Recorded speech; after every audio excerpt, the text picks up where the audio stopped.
रात के 12 बजे हैं और घरों के बाहर एक चुड़ैल संतरे का ठेला लेकर घूम रही है।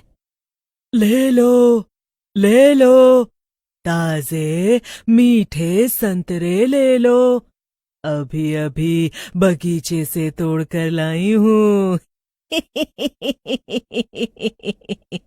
चुड़ैल सबके घरों के बाहर घूम घूम कर उन्हें बुला रही थी। अरे मिश्रा जी, आज मीठे संतरे नहीं खरीदोगे?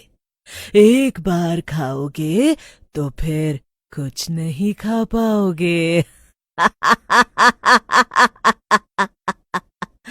ले लो।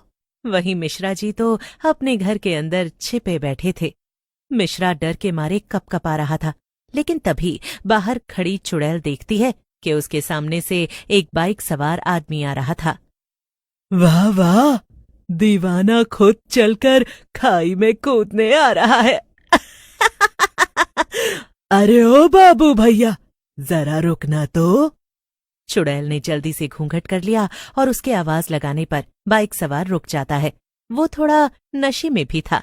मैडम जी, ये इतनी रात गए आप यहाँ सड़क पर आलू क्यों बेच रहे हैं? जाइए जाइए, घर जाइए, अभी कोई आलू नहीं लेगा। क्या? अच्छा, तुझे ये आलू दिख रहे हैं? हाँ, तो आलू है तो आलू ही दिखेगा ना, संतरे थोड़ी दिखेंगे। लेकिन ये खास आलू हैं। इन्हें खाओ तो ऐसा ही लगता है जैसे संतरे खा रहे हो। जरा खाकर तो देखना। है? ऐसा क्या? अरे वाह, फिर तो लाओ दो, अभी खाकर देखता हूँ। वो आदमी संतरे को आलू समझकर खा लेता है और बेहोश हो जाता है, और तभी चुड़ैल जोर जोर से हंसने लगती है। मिल गया मेरा अगला शिकार।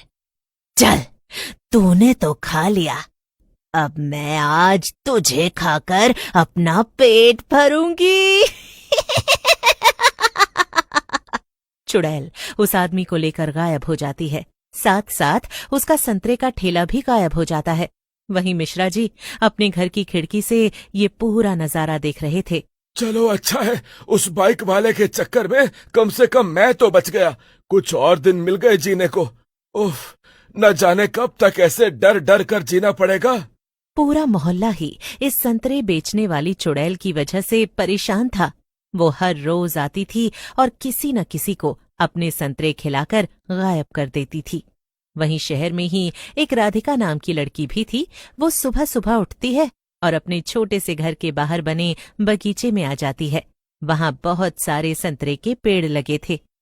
वाह, सुबह सुबह उठते ही अपने प्यारे पेड़ों को देखकर दिल खुश हो जाता है। तो क्या हुआ अगर मैं अकेली रहती हूँ तो? कम से कम मेरे साथ मेरे ये प्यारे पेड़ तो हैं। चलो अभी सबको पानी पिला देती हूँ। राधिका को अपने संतरे के पेड़ों से बहुत प्यार था। वो हमेशा अच्छे से उनकी देखभाल करती थी।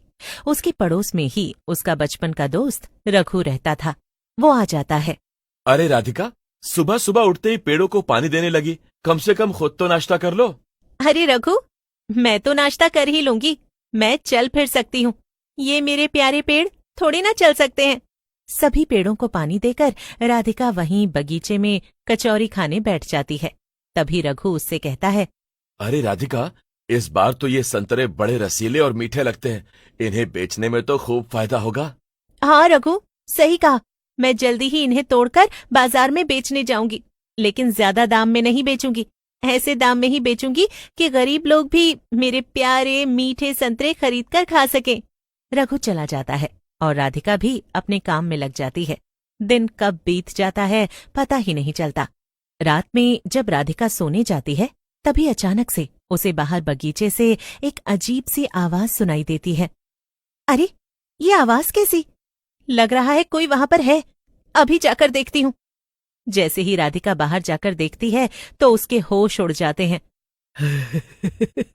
वाह वाह, मीठे रसीले संतरे, अब इन्हें ले जाकर लोगों को खिलाऊंगी और उन्हें गायब कर दूंगी। ये सब क्या हो रहा है? ये चुड़ैल मेरे बगीचे के संतरे क्यों तोड़ रही है? मगर इसे मैं रोकूं भी कैसे? राधिका देखती है कि संतरे तोड़ने के बाद चुड़ैल उन पर कुछ मंत्र फूंकने लगती है। ओम भट स्वाहा, बन जाओ मेरे जादुई संतरे। इतना कहने के बाद चुड़ैल बगीचे से बाहर चली जाती है और संतरों को अपने ठेले पर सजाकर उन्हें बेचने चली जाती है।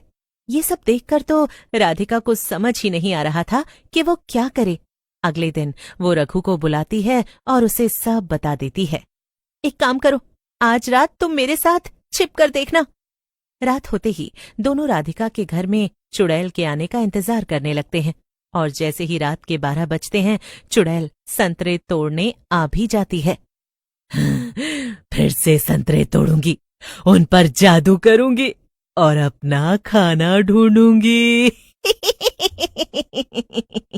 रघु भी चुड़ैल को देखकर डर जाता है। चलो आज इसका पीछा करके देखते हैं। रघु अपनी दोस्त को ऐसे अकेला भी नहीं छोड़ सकता था, इसीलिए वो भी राधिका के साथ चुड़ैल का पीछा करने लगता है। चुड़ैल संतरे का ठेला लेकर फिर उसी मोहल्ले में पहुंच जाती है और जोर जोर से चिल्लाने लगती है। आओ आओ, मीठे रसीले संतरे ले जाओ। आओ आओ, मीठे रसीले संतरे ले जाओ। एक बार खाओगे तो कभी दोबारा कुछ नहीं खा पाओगे। तभी घर से एक औरत निकल कर आती है। अरे तुम इतनी रात गए संतरे क्यों बेच रही हो भैया? जाओ जाओ, यहाँ सबकी नींद मत खराब करो, समझी? अरे मैडम, अब आप बाहर आ ही गई हैं तो एक आध संतरे चक्कर भी देख लीजिए, बड़े मीठे हैं। जैसे ही वो औरत ध्यान से चुड़ैल की तरफ देखती है तो वो डर जाती है। पहले संतरे तो चक्कर देख ले, हाँ? क्या? नहीं, मुझे नहीं खाने ये संतरे, बचाओ बचाओ। खाने तो तुझे पड़ेंगे, अब जल्दी कर वरना अच्छा नहीं होगा। डर के मारे बेचारी औरत संतरे खा लेती है, मगर संतरा खाते ही वो बेहोश हो जाती है। देखते ही देखते चुड़ैल उस औरत को और अपने संतरे के ठेले को लेकर गायब हो जाती है। वहीं रघु और राधिका ये सब देखकर दंग थे। मेरे संतरों का गलत इस्तेमाल हो रहा है रघु।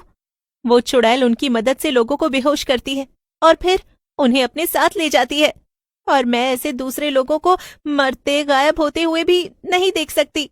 इसी तरह राधिका और रघु वापस अपने अपने घर आ जाते हैं, लेकिन राधिका को नींद ही नहीं आ रही थी और वो सोच रही थी, आखिर ऐसा क्या करूं जिससे मेरे प्यारे संतरे भी बच जाए और ये चुड़ैल, इसको भी अच्छा सबक मिले। तभी राधिका को एक जबरदस्त आइडिया आता है। अगले दिन सुबह होते ही राधिका बगीचे से खूब सारे संतरे तोड़कर एक झोले में भर लेती है और कहीं चली जाती है। फिर दोनों रात होने का इंतजार करने लगते हैं। जैसे ही रात होती है चुड़ैल फिर से चोरी छिपे राधिका के बगीचे में घुस आती है, लेकिन एक चीज देखकर वो चौंक जाती है। अरे ये क्या? आज तो बगीचे में एक भी संतरा नहीं दिख रहा, सिर्फ इस पेड़ पर ही ये एक संतरा लटका हुआ है, ऐसा कैसे? आखिर में हार मानकर वो वही एक संतरा तोड़ने लगती है, मगर जैसे ही वो संतरा पकड़ती है उसके हाथ जलने लगते हैं। बचाओ बचाओ, मेरे हाथ बुरी तरह से जल रहे हैं। तभी वहां राधिका भी रघु के साथ आ जाती है। अभी तो सिर्फ हाथ जले हैं चुड़ैल, अभी तो बहुत कुछ जलेगा, ये ले। राधिका खूब सारा सफेद पाउडर चुड़ैल के ऊपर डाल देती है, जिससे चुड़ैल जलने लगती है। बचाओ बचाओ, ये क्या हो रहा है? कोई मुझे बचा लो। बेचारी चुड़ैल बुरी तरह से जल रही थी। चिंता मत करो रघु, ये बाबा की खास भस्म है। बदले में मैं उन बाबा को अपने बगीचे के खूब सारे संतरे देकर आई हूँ, तभी उन्होंने मुझे ये चुड़ैल भगाने के लिए भस्म दी। देखते जाओ, हमारे सामने ही चुड़ैल जलकर राख हो जाएगी। और होता भी ऐसा ही है। भस्म से चुड़ैल जलकर राख हो जाती है और इस तरह सभी लोगों को उससे छुटकारा मिल जाता है।